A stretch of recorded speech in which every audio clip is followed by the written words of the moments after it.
E vamos dar uma olhada em mais um versículo. 1 Tessalonicenses 5:3-23. E o próprio Deus da paz vos santifique, e rogo a Deus que todo o vosso espírito, alma e corpo sejam conservados irrepreensíveis para a vinda do Senhor Jesus Cristo. Então sim, como garantimos isso? É santificação. E os líderes militares geralmente dizem que querem ganhar os corações e as mentes. Mas nosso Deus, nosso Criador, diz: eu quero seu coração, sua mente e seu corpo. E Ele tem direito a eles, porque morreu por nós na cruz. Ele quer que participemos da vitória deste grande conflito. E Ele nos dá condições de vencer a batalha contra nós mesmos. Ele também nos dá condições de vencer a batalha contra o vício e os pensamentos maliciosos. E nosso amoroso Pai Celestial nos dá condições de vencer a batalha com pote de biscoitos. Então lembrem-se, amigos, quando falamos sobre um novo começo, o E não significa comer, significa exercício. Então, Ele quer que sejamos santificados em Espírito Santo, alma e corpo. E então, vamos analisar um pouco mais como essa é a razão de nossa fé adventista e da mensagem de saúde. Bem, essa é uma citação longa, mas é muito boa, então tive que incluí-la. Esta é uma carta de Ellen White para Jones e não é sobre liberdade religiosa. Na verdade, é mais sobre santificação e a mensagem de saúde. Então diz santificação. Quantos entendem seu significado completo? A mente está obscurecida pela malária sensual. Os pensamentos precisam ser purificados. O que homens e mulheres não teriam sido se tivessem percebido que o tratamento de seu corpo tem tudo a ver com o vigor e a pureza da mente e do coração. O verdadeiro cristão obtém uma experiência que traz santidade. Ele não tem uma mancha de culpa na consciência ou uma mancha de corrupção na alma. A espiritualidade da lei de Deus, com seus princípios limitantes, é trazida à vida. A luz da verdade irradia seu entendimento. Um brilho de amor perfeito pelo Redentor limpa os miasmas que se interpuseram entre sua alma e Deus.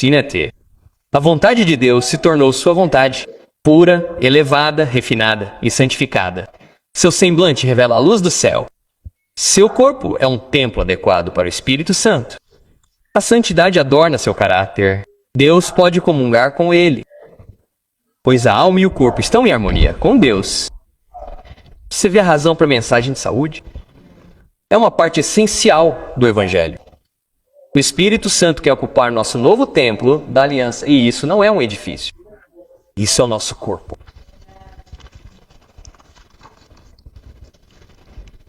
Então, qual é a nossa condição humana? Qual é o nosso diagnóstico a partir desta citação? O miasma se interpõe entre nossa alma e Deus. Qual é a cura? Santificação. Amor perfeito por nosso Redentor. Um corpo adequado e um caráter santo. Qual é o prognóstico? Nosso relacionamento com Deus é restabelecido sem uma mancha de dolo em nossa consciência.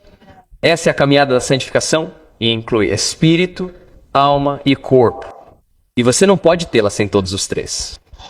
Quando a atração do Espírito Santo nos capacita a usar nossa liberdade de consciência para escolher a Cristo, somos curados da doença do pecado e experimentamos a verdadeira liberdade. E é por isso que a liberdade de consciência é tão importante para todos nós e uma parte essencial da sua vida, da minha luz e das nossas crenças religiosas como adventistas. E então, com isso em mente, quero fazer a transição para o Tratado da OMS de Pandemia, porque espero que vocês tenham uma noção do quão importante a liberdade de consciência deve ser para vocês e de onde ela vem. Porque hoje aqueles que não conhecem ou não confiam em Deus, ou acreditam na liberdade de consciência, ou acreditam que a liberdade de consciência é um perigo para o bem comum. Eles acreditam em si mesmos e que o homem pode se unir e suprir todas as suas necessidades. A Torre de Babel faz você lembrar de algo. Eles clamam por unidade, o que infelizmente geralmente significa que todos os problemas do mundo seriam resolvidos se esses direitos humanos incômodos simplesmente saíssem do caminho, e aqueles de nós que sabem mais pudessem dizer a todos vocês o que fazer. Subam ao palco Nações Unidas e Organização Mundial da Saúde. Não estou aqui para dizer que as pessoas que trabalham nessas organizações são boas ou más, mas quero que vocês analisem as ideias de direitos humanos das organizações e as comparem com o que acabamos de discutir sobre liberdade de consciência. Assim, primeiro, a Declaração Universal dos Direitos Humanos. E o Dr. Vine falou um pouco sobre isso esta manhã, mas quero que vocês analisem particularmente o artigo 29.2 e 29.3 e 29. Ele diz, no exercício de seus direitos e liberdades, todos estarão sujeitos apenas às limitações determinadas por lei, exclusivamente com o propósito de garantir o devido reconhecimento e respeito pelos direitos e liberdades dos outros, e de satisfazer as justas exigências da moralidade, da ordem pública e do bem-estar geral em uma sociedade democrática. Bem, se nossos direitos vêm de Deus, como você pode fazer uma lei que os limite?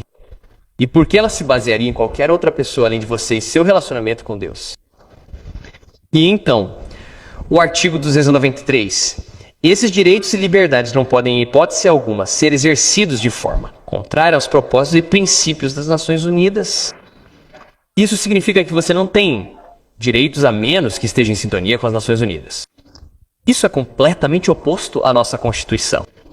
A sociedade é acima do indivíduo. Praticamente você não tem direitos e é controlado pela sociedade.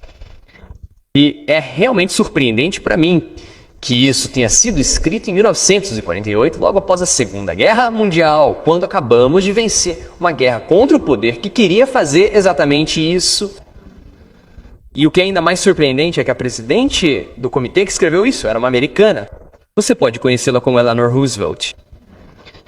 Essa filosofia de que o homem pode se unir para resolver todos os seus problemas e, ao mesmo tempo, exigir que o indivíduo perca seus direitos não é exclusiva da ONU, nem é exclusiva dos últimos 2 anos. E quantos de vocês já ouviram falar da Lei PrEP de 2005? Alguém? Kelly, você está trapaceando. Mas, sim, temos outro médico que sabe sobre isso. A razão pela qual a maioria de vocês não sabe disso é porque o Congresso dos Estados Unidos incluiu isso no projeto de lei de verbas para defesa na véspera de Natal de 2005. E duvido que algum de vocês estivesse assistindo a política na véspera de Natal de 2005, mas isso foi aprovado e ninguém ouviu falar sobre isso. Então, essa lei surgiu porque os Estados Unidos tinham um medo mortal do bioterrorismo. Se você se lembra, em 2001, as pessoas começaram a enviar envelopes com um pó branco, chamado antraz.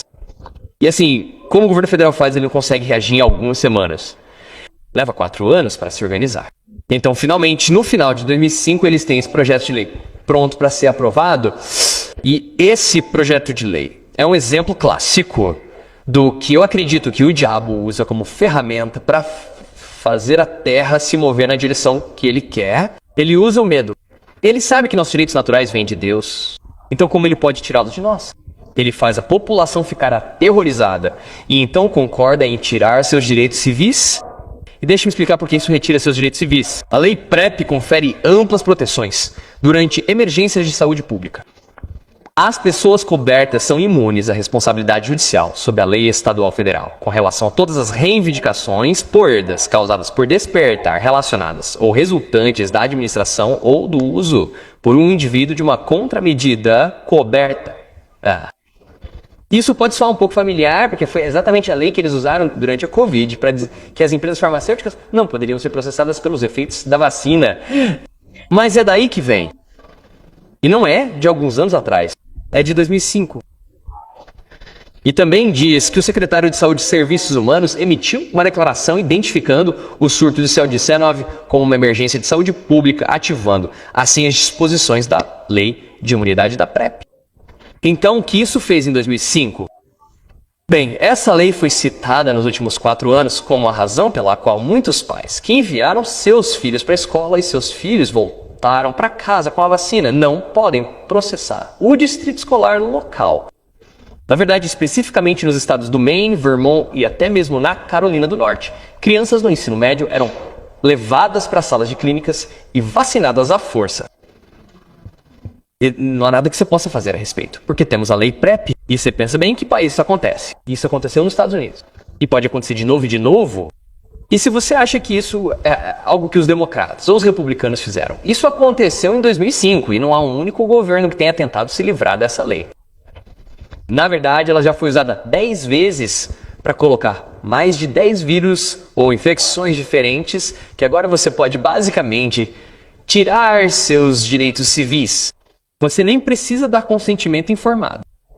Você pode dar a alguém um tratamento médico sem consentimento informado com esta lei, se a doença contra a qual você está lutando estiver nesta lista. E então não se trata apenas das Nações Unidas, da Organização Mundial da Saúde.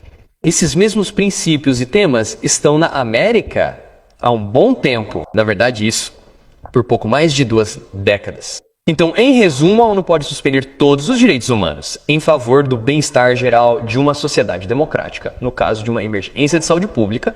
E na América, seus direitos civis podem ser suspensos no caso de uma emergência de saúde pública. E é tudo legal. Então agora vamos dar uma olhada em quem é quem. A Organização Mundial da Saúde é uma das 17 agências especializadas da ONU. Algumas das outras agências especializadas são conhecidas como o Banco Mundial ou Fundo Monetário Internacional. A Constituição da OMS entrou em vigor em 1948 e há 194 Estados-membros. O asterisco é porque os Estados Unidos se retiraram, mas leva um ano para isso acontecer.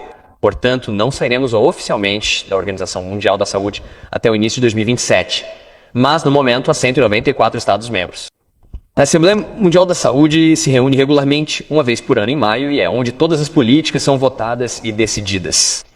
E então quero que tomem nota que a Lei PrEP foi aprovada em 2005, no final do ano. Ao mesmo tempo, a Organização Mundial da Saúde adotou a WHC 59.2 no início de 2006, na reunião de maio. E esse é o documento que nos fornece os regulamentos internacionais de saúde. Agora, esses são regulamentos que, quando você viaja de avião ou vai a qualquer lugar do mundo, permitem que eles façam o que quiserem e determinem o que você pode ou não fazer internacionalmente em relação à vigilância de doenças ou que tipo de requisitos de vacinação você precisa ter para entrar em certos países. E, novamente, não há consentimento. Você não tem direitos. Você não pode contestar isso. Agora, vamos para o acordo pandêmico propriamente dito. Lembre-se de que tínhamos 194 Estados-membros. 124 foram a favor na reunião de maio do ano passado, 11 abstenções. E acho que muitas pessoas simplesmente não queriam ir a Genebra. Mas é interessante que agora os Estados Unidos enviaram um vídeo de Bob Kennedy. Se você não assistiu, é bem engraçado. Ele é bem cômico. Ele basicamente diz: vocês são horríveis, não vamos dar mais dinheiro a vocês, estamos fora. E eles tocam isso na frente de toda a Assembleia. Mas as abstenções são interessantes porque temos países como Polônia, Rússia, Israel, Irã, Itália e Eslováquia. Nem todos são amigos, mas por razões individuais eles se abstiveram. E a abordagem desse acordo é de todo o governo, toda a sociedade. Então é um bem comum, não há preocupação individual com pacientes individuais. Ainda não está em vigor, porque é preciso que 60 países o ratifiquem. É um número bem baixo. De 194, são necessários 60 para ratificar. Essa é uma regra da minoria, se é que já ouvi falar de uma. Mas não terá chance de ser ratificado, porque eles ainda estão trabalhando no artigo 12. E então o que foi aprovado em maio passado é uma casca. O artigo 12 é a essência. E o artigo 12 é o que realmente deveria ser preocupante para médicos ou apenas como cidadãos do mundo, porque é aqui que você obtém o que é chamado de sistema de acesso a patógenos e compartilhamento de benefícios. E então a cadeia de suprimentos global e a rede de logística. E então o que eles estão trabalhando este ano e votarão em maio é que, em vez do primeiro rascunho disso, onde eles dizem que não faremos mais testes de grande função, não queremos que o CO19 aconteça novamente. Eles mudaram de ideia. Eles entraram no modo Torre de Babel e disseram: reconhecemos os programas biológicos soberanos de cada país e vocês podem fazer isso, mas vocês só precisam nos informar sobre isso. E então criaremos tratamentos com antecedência para proteger o mundo quando vocês cometerem um erro e deixarem isso sair do seu laboratório. Então, obviamente, se você ler esta manchete, estamos trabalhando em direção a um futuro mais justo e seguro. Isso não parece um bom plano de forma alguma. E então, com a cadeia de suprimentos global e a rede de logística, o que isso exige de cada fabricante de terapias, vacinas, suprimentos, qualquer coisa relacionada à pandemia que eles escolherem, você tem que enviar 20% sua produção para a Organização Mundial da Saúde a um custo razoável. E então a Organização Mundial da Saúde decidirá para onde eles irão. E quais critérios eles usarão? Basicamente, eles apenas dizem que analisarão a determinação de risco e a equidade e apenas confiarão em nós. Não há uma avaliação médica realmente clara, sabe? Geralmente quando você faz algo na área médica, você tem requisitos médicos, ou tem que se adequar a um diagnóstico ou algo assim. Isso é apenas confiar em nós. Faremos a coisa certa. Então, existem esses... Sim, desculpe. Então, eu queria dar uma olhada não tanto nos detalhes. Porque, novamente, os detalhes não sairão até maio. O que eu queria analisar eram os princípios e abordagens que foram usados na formação deste acordo. Certo? Não vou ler tudo isso por falta de tempo, mas quero que vocês analisem os destaques. Parte dos princípios e abordagens deles é desenvolver e respeitar totalmente a não discriminação, a igualdade de gênero e a proteção de pessoas em situações vulneráveis. Essas não são preocupações típicas de saúde pública ou formas de atribuir risco a uma infecção viral. A próxima é que a equidade é uma meta, princípio e resultado. Eles estão tentando acabar com as diferenças injustas, evitáveis ou remediáveis entre indivíduos, comunidades e países. Não é uma má ideia. Mas a última é onde você encontra nosso tema comum aqui, para atingir o interesse comum de um mundo mais equitativo e melhor preparado. Então eles estão olhando globalmente para o bem comum. Qual é a melhor coisa para o mundo? Agora, tomando esses princípios e abordagens, quero fazer um pequeno exercício rápido com vocês aqui por um momento e ver se esses são os princípios e abordagens corretos para lidar com uma pandemia ou se isso é realmente apenas imperialismo global da saúde. Bom, a razão para o acordo sobre a pandemia é que ele está profundamente preocupado com as desigualdades em nível nacional e internacional que impedem o acesso oportuno e equitativo ao produto de saúde para combater o coronavírus. Então, vamos fingir que todos nós éramos um comitê ad hoc em 2002 e iríamos determinar qual país precisa de suprimentos. Certo. Agora, espero que alguns de vocês consigam ver que talvez não todos no fundo, mas vou ajudar vocês um pouco. O canto superior esquerdo são os casos de Covid-19. O canto inferior direito são os casos de mortalidade. O canto superior direito são os casos por milhão. Caixa inferior direita, óbitos por milhão de habitantes. Então, esses são os 10 principais países em 15 de agosto de 2020. Esses são dados reais. Eu não inventei isso. Agora, o marcador vermelho é para os Estados Unidos e o marcador verde é para o Peru. E a razão pela qual marquei esses países é porque eles são os únicos 2 países que aparecem em todos os 4 gráficos. Todos os outros têm países diferentes e coisas diferentes. Então, o padrão que você está vendo aqui, se estiver trabalhando para a Organização Mundial da Saúde, é que os Estados Unidos e o Peru estão em apuros, mas vocês vão enviar 20% dos seus suprimentos coletados do mundo inteiro para os Estados Unidos? Isso não é como enviá-los para onde eles vieram? E então, o que os Estados Unidos e o Peru têm em comum? Vou esperar por uma resposta, mas não sei se alguém terá uma. Então, como comitê, forneci a vocês um conjunto de dados. E o Dr. Kelly ficaria muito chateado se eu não fizesse um pouco mais. Vamos analisar as estatísticas de CO19 novamente de 15 de agosto para os 10 principais países com a maior densidade populacional. Isso parece importante a 2 metros. De distância, se vocês estiverem a 2 metros de distância, é um cone de segurança, certo? Então vamos analisar os países com a maior densidade populacional. Bem, todas essas taxas de letalidade, a mais alta em todo o gráfico é 2,5%, e a mais alta durante a Covid foi de 16% mais. E muitos desses países não estavam no gráfico anterior que acabamos de ver. Então, a densidade populacional é realmente um grande problema. E então vamos analisar a rica Singapura e a muito pobre Bangladesh. Singapura tem o dobro da taxa de letalidade de Bangladesh. Como isso é possível? Eu achava que Singapura tinha suprimentos e cobertura de saúde incríveis. Bem, vamos analisar mais alguns dados. Aqui estão os países com a maior idade mediana. Agora, sabemos que isso é importante porque o CO tem como alvo os receptores A2 e à medida que você envelhece, obtém mais e mais receptores A2. Então, isso deve nos apontar na direção certa. Então, qual país tem a população mais velha? O Japão, seguido pela Itália. A taxa de letalidade do Japão é de 2. A da Itália é de 13,9. E esses são os 2 opostos polares da variação para todo o grupo.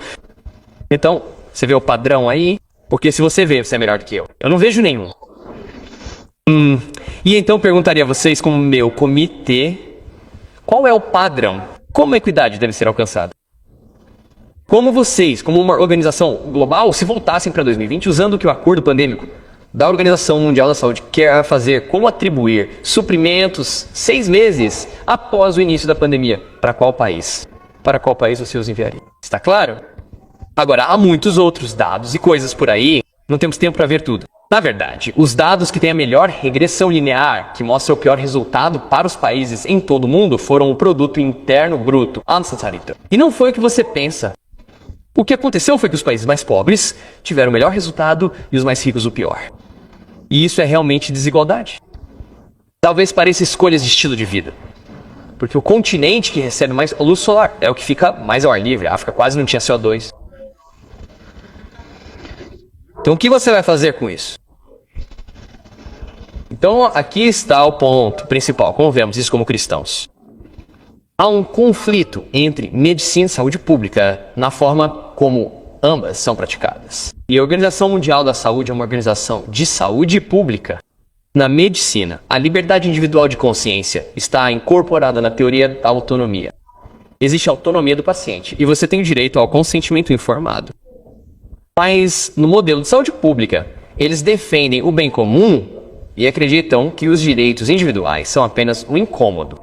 E assim, durante uma emergência, eles podem se livrar dos seus direitos humanos e civis, e nós mostramos que mesmo nos Estados Unidos, desde 2005, existem leis que permitem que eles façam isso. Esta é uma das razões pelas quais você viu tanto os médicos como o Dr. McCullough se manifestarem contra as medidas da pandemia, pela forma como praticamos a medicina. Todas as coisas que você faz em um modelo de saúde pública são contra o modelo de autonomia e a doutrina do consentimento informado. No que se refere ao acordo da pandemia, a OMS está dizendo ao mundo, mais uma vez, que eles proverão o bem comum, porque a OMS sabe o que é melhor para você. Abra mão dos seus direitos e siga-nos. Mas, como cristãos de hoje, imploro que peguem a sua cruz, sigam a Cristo e usem a sua liberdade individual de consciência para tomar decisões que lhes proporcionem um relacionamento com Deus. Apeguem-se aos seus princípios e chamados. Não é missão do cristão salvar este planeta da próxima crise ou da próxima pandemia. O prognóstico deste mundo está definido. É terminal. Mas o nosso prognóstico é a vida eterna com Deus na nova terra. E a única coisa que nos impede de alcançar isso é a nossa escolha por Cristo, a nossa caminhada diária com Ele e a santificação. Mas a escolha é nossa, não a ONU, nem a Organização Mundial da Saúde. E é por isso que acredito que Cristo é chamado de grande médico, não de grande agente de saúde pública. Por quê? Ele praticou a medicina para a autonomia do corpo e o consentimento individual. Então agora vamos para a última parte. De quem você tem medo? Portanto, estabelecemos que nossa liberdade de consciência nos dá a capacidade de escolher a quem serviremos. Quando escolhemos a Cristo, somos curados da doença do pecado por meio de sua graça. Nosso relacionamento com Deus é restabelecido. Esse relacionamento é de amor perfeito. E agora somos filhos e filhas do nosso Pai mais amoroso. Nesta terra, somos chamados para ser servos humildes de um mestre e ansiamos pelo dia em que poderemos sentar-nos nos lugares celestiais. Então, acreditando nisso, o que faremos com as informações que aprendemos sobre a pandemia da OMS e a crescente aceitação no mundo de que as organizações humanas podem resolver todos os nossos problemas para o bem comum? Se ao menos o indivíduo e sua liberdade de consciência simplesmente saíssem do caminho. Se você quebrar isso, aqueles que prometem o bem comum farão com que você simplesmente pare de ter um relacionamento com Deus, parando de usar sua liberdade de consciência. Acredite no mundo. Eles cuidarão de você e de tudo que você precisa, e todos os seus problemas serão resolvidos. Isso deve ser assustadoramente familiar às tentações que o diabo tentou dar a Cristo no deserto. E no mesmo tema, quando você vê esse padrão, sabe quem está por trás disso? Década após década, século após século, você vê o mesmo padrão, as mesmas tentações, os mesmos temas. Esqueça a escolha de Cristo. Confie um no outro. Resolva seus próprios problemas, porque o ego é onde está. E esse é realmente o tema do bem comum. Passamos muito tempo falando sobre essas coisas, como adventistas do sétimo ano no mundo, e deve haver preocupação com o povo de Deus. Mas devemos ser um povo medroso? Em conversas constantes sobre o que pode acontecer ou o que está por vir, você ouviu o que Tucker Carlson disse? Não sei. Eu questiono se é isso que Deus nos chamou para fazer em nossa vida diária. Ou há algo que devemos fazer e nos preparar como seus servos, conforme essas coisas se manifestam para seu fim conhecido. Precisamos temer o que está por vir? Bom, vamos analisar mais 3 versículos bíblicos para concluir. Efésios 1, 4 e 5. Conforme também nos elegeu nele, antes da fundação do mundo, para sermos santos e irrepreensíveis diante dele em amor, e nos predestinou para sermos filhos de adoção por Jesus Cristo para si mesmo, segundo o beneplácito de sua vontade. Portanto, o bem comum para este mundo já foi providenciado antes da fundação do mundo. É o maior e único ato verdadeiro de equidade que o mundo já conheceu. Graça foi concedida por meio de Jesus Cristo. E como se não bastasse, Cristo basicamente cuidou das coisas antes da fundação da terra. Vejamos 1 Pedro 1, 2. Somos eleitos segundo a presciência de Deus Pai, pela santificação do Espírito, para a obediência e aspersão do sangue de Jesus Cristo. Graça e paz vos sejam multiplicadas. E Ellen White, ao falar sobre este versículo, diz que Cristo pagou o preço da eleição para cada ser humano. Ninguém precisa se perder. Todos foram redimidos. Aqueles que recebem a Cristo como Salvador pessoal, será dado o poder de se tornarem filhos e filhas de Deus. Uma apólice de seguro de vida eterna foi fornecida para todos. Recebemos a apólice de seguro de vida que nos dá direito à vida eterna. Esta é uma garantia abençoada. Se eu morrer, minha apólice será paga integralmente pelo sangue de Cristo e irei para casa. Tenho graça, tenho paz, tenho salvação. E agora vamos dar uma olhada no nosso versículo final. Romanos 8, E sabemos que todas as coisas cooperam para o bem daqueles que amam a Deus, daqueles que são chamados segundo o seu propósito, pois aos que ele fez nascer também, os predestinou para serem conformes à imagem de seu Filho, a fim de que ele seja o primogênito entre muitos irmãos. E aos que predestinou, a esses também chamou. E aos que chamou, a esses também justificou. E aos que justificou, a esses também glorificou. Que diremos a estas coisas? Se Deus é por nós, quem será contra nós? Irmãos e irmãs, não precisamos temer pandemias, leis dominicais ou outras pessoas e como elas se identificam. Precisamos começar a ter medo e nos preocupar com como Deus nos identifica. Há muitas coisas acontecendo neste mundo, há guerras e rumores de guerras. Há doenças que ainda estão por vir. Ouvimos muitas coisas preocupantes hoje. E sim, amigos, o diabo é real. Mas aqui está a boa notícia. Ele é temporário.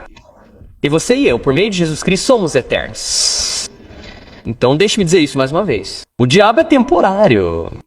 E por meio de Jesus Cristo, somos eternos. Com a liberdade que Deus lhe deu, escolha Cristo. Garanta que Deus te identifique como seu herdeiro eterno ao fim da graça. Então, de quem você teme? Deus e somente Deus.